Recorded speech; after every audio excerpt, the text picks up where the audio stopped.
지도하시고 교훈하옵소서. 주는 내 구원의 하나님이시니 내가 종일 주를 기다리나이다. 여호와여, 주의 긍휼하심과 인자하심이 영원부터 있었사오니 주여 이것들을 기억하옵소서. 여호와여, 내 젊은 시절의 죄와 허물을 기억하지 마시고 주의 인자하심을 따라 주께서 나를 기억하시되 주의 선하심으로 하옵소서. 여호와는 선하시고 정직하시니 그러므로 그의 도로 죄인들을 교훈하시리로다. 온유한 자를 정의로 지도하시며 온유한 자에게 그의 도를 가르치시리로다. 여호와의 모든 길은 그의 언약과 증거를 지키는 자에게 인자와 진리로다. 인자와 진리의 하나님, 이 시간 주님을 사모하여 주의 말씀을 듣기 위하여 주께 예배드리기 위하여 한 마음으로 이곳에 모였습니다. 이 시간 드린 우리의 모든 예배를 영과 진리의 예배를 드리게 하옵시고 주님, 우리의 모든 예배를 기뻐 받아 주시옵소서. 주님이 가르치시는 그 길을 가기 원하오니 주의 진리로 나를 지도하시고 나를 교훈하여 주시옵소서. 날마다 주님을 기다리며 주의 긍휼하심과 인자함을 구하는 주의 백성이오니 주여 주의 얼굴을 비추시고 주의 긍휼과 인자하심으로 충만하게 하여 주시옵소서. 우리의 예배 가운데 오직 예수 그리스도 그 이름만 높여드리기 원합니다. 이 모든 예배의 시작과 끝을 오직 주님께 올려드리며 우리의 유일한 구원자이신 예수 그리스도의 이름으로 간절히 기도하옵나이다. 아멘.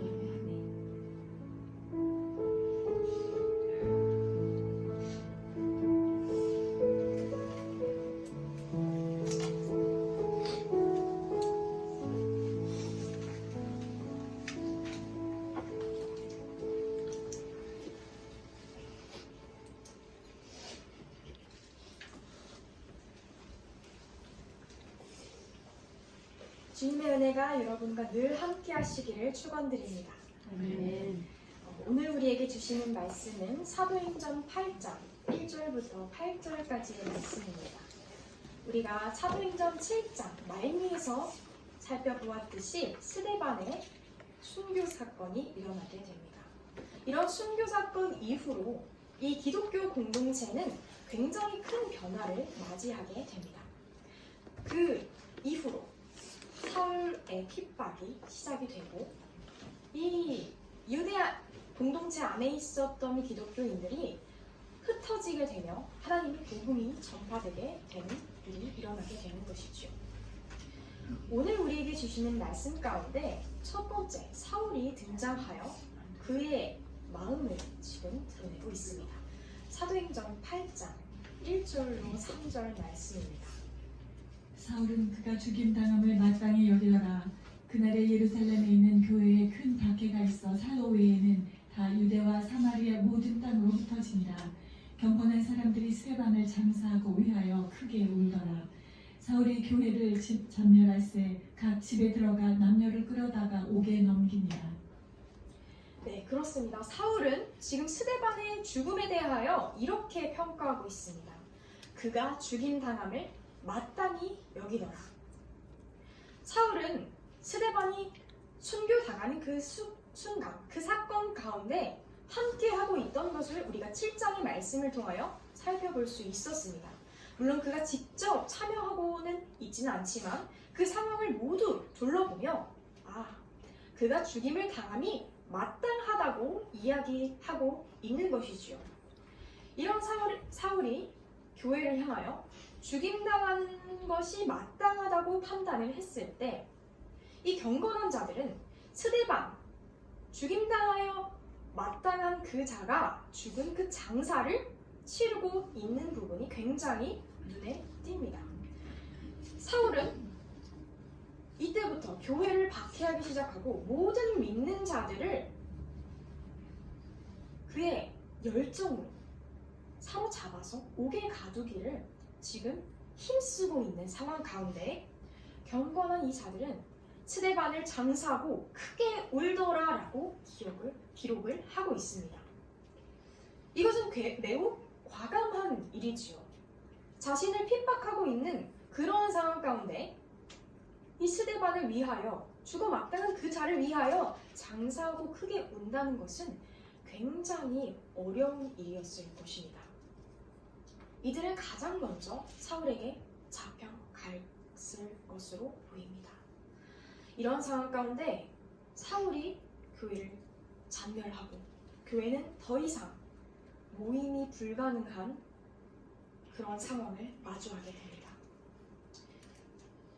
지금 이 기독교 공동체가 초기 기독교 공동체가 맞이하고 있는 모임이 불가능한 상황이 굉장히 익숙하고도 우리에게 친밀하게 느껴지는 상황입니다.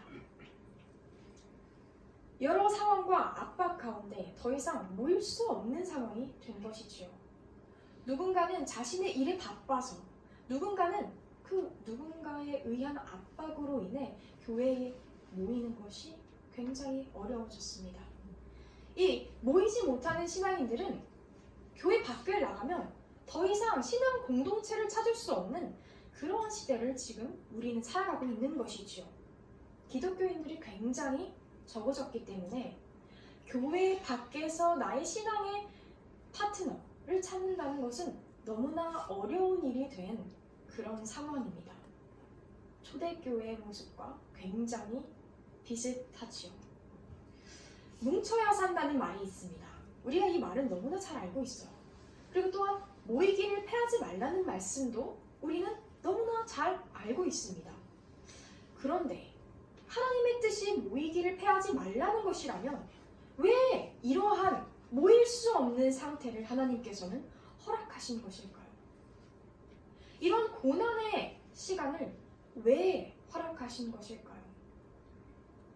우리는 종종 하나님 일을 하다가 그 복음의 말씀을 전하다가 고난을 마주하면 그 순간 가장 먼저 이런 생각을 떠올리곤 합니다. 이건 하나님이 지금 막으시는 것인가? 이거 하나님의 뜻이 아닌가? 이렇게 생각한다는 것이죠. 이 생각이 정말 그럴까? 우리가 이 초대교회의 모습을 통하여 한번 살펴보려고 합니다. 이런 핍박이 있은 뒤에, 교회를 장멸한 뒤에, 남녀 기독교인들 모두가 옥에 잡힌 뒤에 더 이상 유대에서 하나님을 섬기고 예수 그리스도를 전파하는 일을 할 수 없었던 성도들은 점점 그 옆으로 흩어져 나가기 시작합니다. 그리고 이 핍박을 피해서 흩어진 성도들 가운데 어떠한 일이 일어났는지 다음 말씀을 통하여 살펴보겠습니다. 사도행전 8장 4절에서 5절 말씀입니다. 그 흩어진 사람들이 두루 다니며 복음의 말씀을 전할세 빌립이 사마리아 성에 내려가 그리스도를 백성에게 전파하니. 그렇습니다. 가장 먼저 흩어진 사람들이 두루 다니며 그 복음의 말씀 전하기를 멈추지 않았습니다.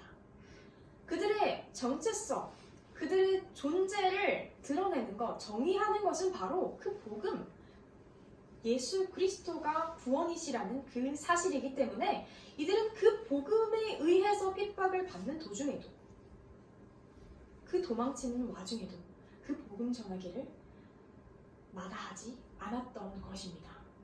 그런데 여기서 우리가 주목해야 할 부분, 단어가 하나 있습니다. 빌립이 사마리아 성에 내려가 그리스도를 백성에게 전파하였다.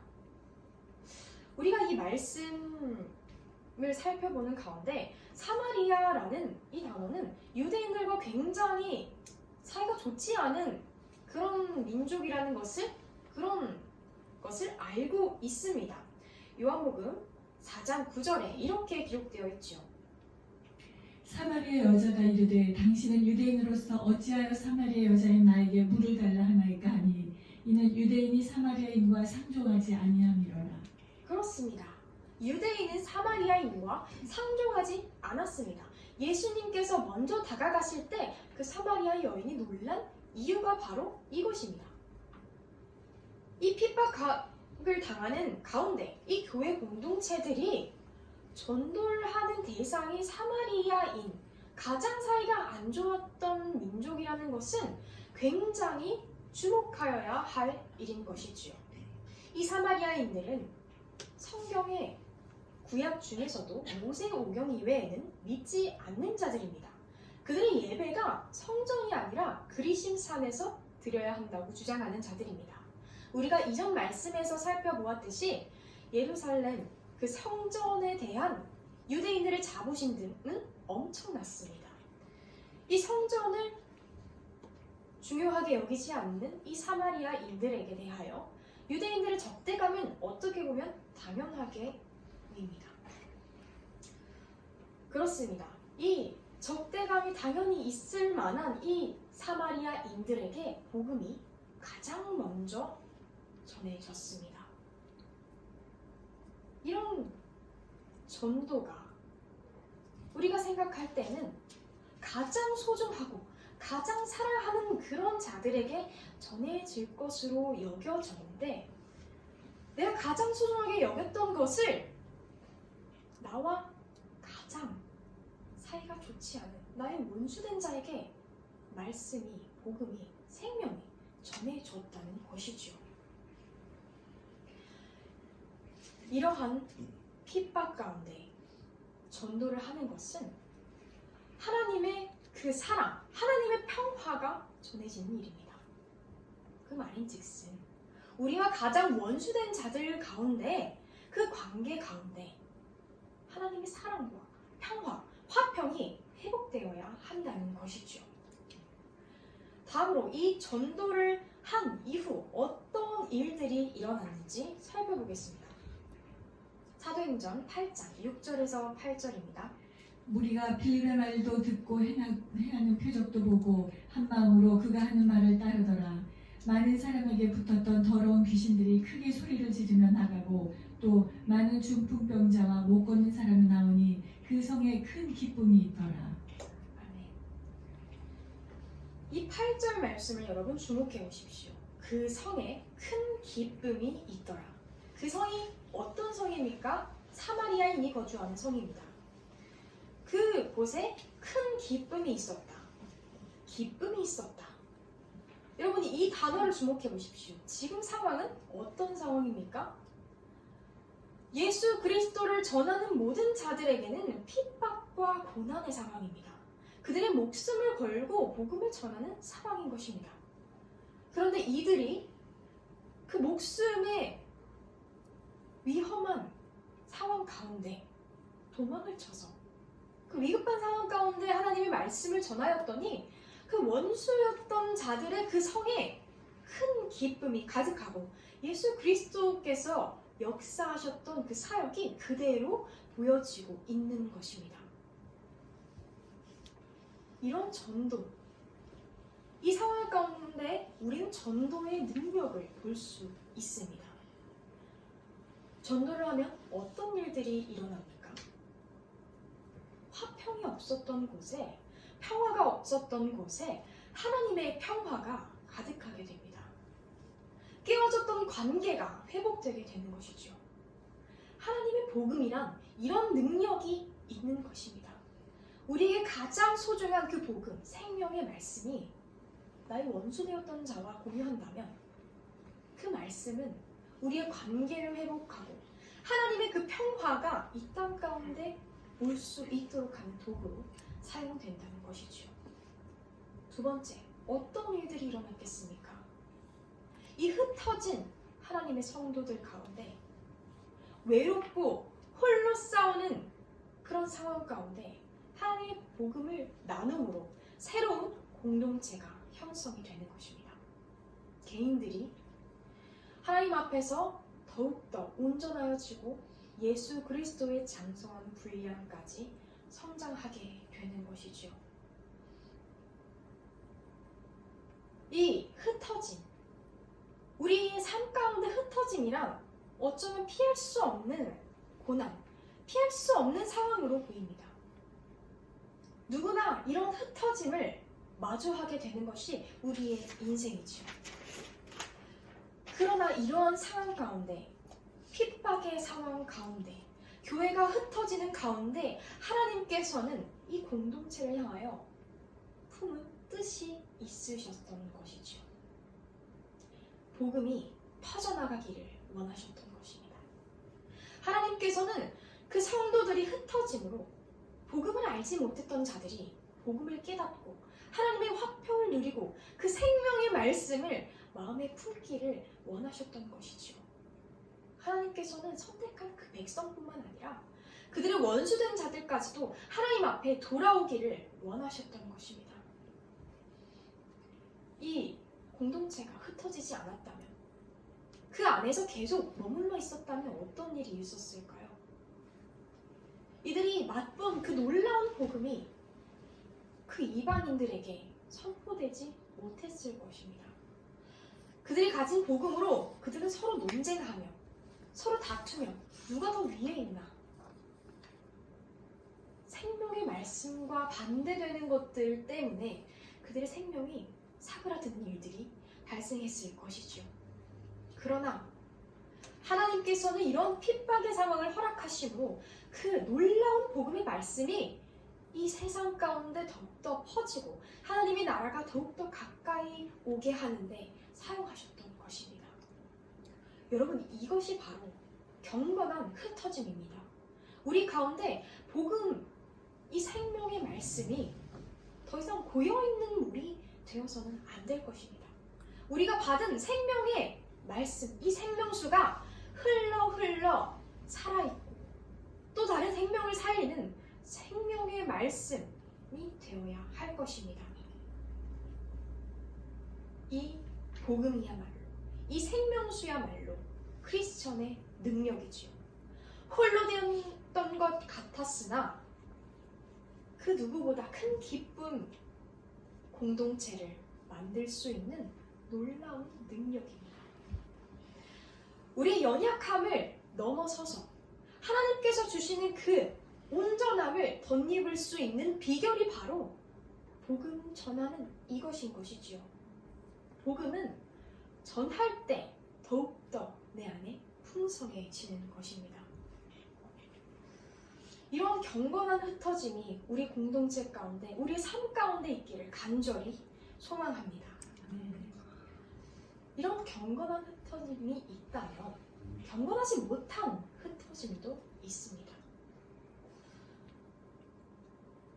오늘 등장인물 가운데 이 생명수를 누리지 못하고 있는 인물이 한 사람이 있습니다. 바로 이름하여 사울이지요. 사울은 이 교회를 핍박함으로 흩어짐을 만들어낸 사람입니다. 이 흩어짐은 백성 가운데 한 마음으로 이끌지 못하는 분리를 만드는 그런 흩어짐이었습니다. 새로운 공동체를 만들 수 없는 흩어짐이었어요. 이 사울, 교회를 핍박하면서 무엇을 기대했을까요? 예수 그리스도, 그 복음을 전하는 자들이 단 한 사람도 남지 않기를 바라며 핍박을 했을 것입니다. 그 핍박의 마음의 근거, 출처가 어디입니까? 사도행전 8장 1절입니다. 사울은 그가 죽임당함을 마땅히 여기더라. 그날에 예루살렘에 있는 교회에 큰 박해가 있어 사도 외에는 다 유대와 사마리아 모든 땅으로 흩어지니라. 이 말씀 구절을 살펴보면 그 마음이, 그 출처가 어디인지 분명히 알 수 있습니다. 교회를 단 하나도 남김없이 전멸하려고 했던 이 사단의 마음이, 사울은 그가 죽임을 마땅히 여기더라 하는 그 말씀에서 시작이 되었다는 것을 발견할 수 있습니다. 이 교회의 박해가 사울 단 한 사람으로 인하여 심각하게 이루어지고 있는 것입니다. 사단이 그의 마음에 틈을 주었기 때문이죠. 그 마음의 틈이 무엇입니까? 죽임당함을 마땅히 여기더라. 마땅히 여기더라라는 그 말씀, 이 구절에서 찾아볼 수 있습니다. 무엇을 마땅히 여겼습니까? 그가 죽임당한, 즉 자신이 그동안 자신의 삶을 헌신해서 공부하고 배워왔던 구약의 말씀, 그 말씀 속에서 적혀진 그냥 하나님의 이름을 모독하는 자들은 돌로 쳐 죽일지니라. 이 말씀을 가지고 이 스데반은 하나님의 이름을 모욕하는 자다 판단을 한 것입니다. 그러나 우리들은 알고 있습니다. 예수 그리스도야말로 참 하나님이신 것을 알고 있지요. 이 사울보다, 이 지식이 많은 사울보다, 아는 것이 풍족한 사울보다 모세 오경 그것만을 마음에 품고 그것만을 보며 작은 지식을 가지고 살았던 사마리아인들이 이 사울보다 먼저 하나님을 만나고 예수 그리스도의 그 놀라운 생명의 말씀 복음을 영접했다는 것이 사실입니다. 이런 흩어짐, 여러분, 이런 흩어짐을 야기하는 마땅히 여김이 우리 안에 있지 않은지 살펴봐야 할 것입니다. 마음을 흩어버리고 하나님의 그 진리를 알지 못하게 하는 나의 생각을 흩어버리는 것, 그것이 무엇입니까? 우리 삶에 우리를 흩어버리는 것이 무엇인지 잘 돌아봐야 할 것입니다. 이 마땅히 여김 후에 사도 바울이 된 이 사울은 자신의 이 생각이 얼마나 우스운 말이 되었는지, 얼마나 부끄러운 말이었는지 그는 이렇게 이야기합니다. 빌립보서 3장 8절에서 9절 말씀입니다. 또한 모든 것을 해로 여김은 내 주 그리스도 예수를 아는 지식이 가장 고상하기 때문이라. 내가 그를 위하여 모든 것을 잃어버리고 배설물로 여김은 그리스도를 얻고 그 안에서 발견되려 함이니 내가 가진 의는 율법에서 난 것이 아니요 오직 그리스도를 믿음으로 말미암은 것이니 곧 믿음으로 하나님께로부터 난 의라. 아멘. 이것이 사도 바울의 고백입니다. 자신이 가졌던 모든 그 지식들을 배설물로 여겼다. 그렇게 고백합니다. 여러분, 우리 삶 가운데 우리가 가진 이 모든 생각은 성령의 인도하심 없이는 정말 사도 바울의 고백처럼 배설물과 같은 것입니다. 이런 배설물과 같은 생각을 우리 마음에 품고 있을 때 우리는 경건하지 못한 흩어짐이 있게 되는 것입니다. 우리가 어떠한 선택을 할지 잘 돌아보아야 하겠습니다. 경건한 흩어짐으로 하나님의 복음이 이 땅 가운데 전파되는 새로운 공동체를 만드는 경건한 흩어짐을 할 것인지, 결국에는 망할 수밖에 없는 그런 흩어짐을 할 것인지, 그것은 우리의 선택에 달려 있는 것이죠. 하나님께서 이 상황 가운데 고난을 허락하신 것은 흩어짐으로 인하여 멸하는 것이 아닌, 흩어진 그 상황 가운데서도 그 상황에 굴복하지 않고 하나님께서 주셨던 그 사명, 명령을 전심으로 수행하는 그것이었습니다. 우리 모두가 하나님이 오실 그날을 기다리고 있습니다. 우리 삶 가운데 그분이 다시 오시기를 기다리고 있습니다. 그 앞에 설 때까지 우리 마음이 흩어지지 않고 이 공동체가 한 마음으로 주님 앞에 설 수 있기를 간절히 소망합니다. 기도하겠습니다. 사랑과 인자가 많으신 하나님 아버지, 오늘 우리가 이 말씀을 통하여 주께서 우리에게 허락하신 그 고난의 의미를 깨달았습니다. 어떤 상황 가운데서도 주님의 말씀을 붙잡고 주께서 허락하신 상황 가운데 주님의 뜻을 이루는 주의 백성들 되게 하여 주시옵소서. 더 이상 우리 마음이 흩어지지 않게 하시고 우리가 각자 선 이 자리에서 주의 생명의 복음의 말씀이 고여있지 않게 하여 주시옵소서. 주의 생명의 말씀을 흘려보낼 때 주님 더욱더 부어주시며 은혜를 더하여 주실 것을 믿습니다. 작은 물줄기이나 주님 더욱더 넓히실 줄 믿습니다.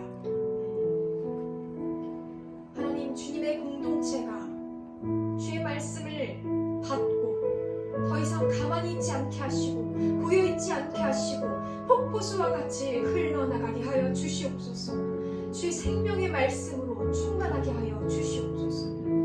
이 시간 우리 마음 가운데 주여 새 생명 부어 주시옵소서.